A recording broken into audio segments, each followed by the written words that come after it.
So hello बच्चों, कैसे हो आप सभी लोग। तो मैं हूं आपका मेंटर एकम और आप देख रहे हो learn study with Ekam channel. सो आज हम शुरू करने जा रहे हैं क्लास 8 की second poem songs for the people.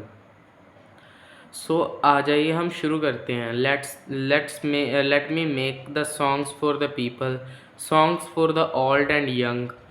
सो इसमें नरेटर कहता है कि मुझे सॉन्ग्स बनाने हैं लोगों के लिए।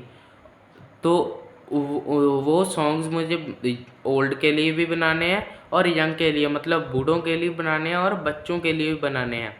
Songs to stir like a battle cry wherever they are sung. सो वो कहता है कि ऐसे सॉन्ग्स जो बैटल क्राई की तरह लगे। बैटल क्राई होता है कि जब युद्ध शुरू होने से पहले जब एक दूसरे को मोटिवेट करने के लिए सोल्जर्स जो वर्ड्स या साउंड यूज़ करते हैं उनको बैटल क्राई कहते हैं।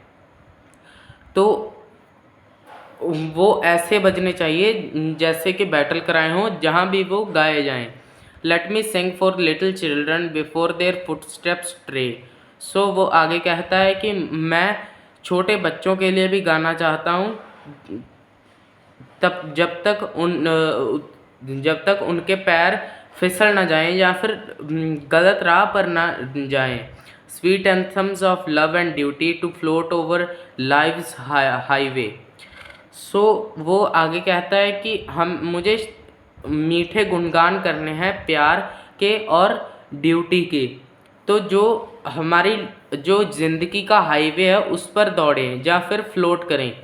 आई would sing for the poor and the aged when shadows dim their site.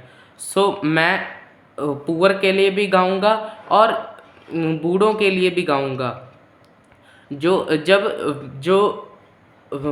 जब ये शैडोज है वो अपनी साइट है वो उसको डिम कर लेते हैं। Of the bright and restful mansions when where there will be no night. So आगे वो कहता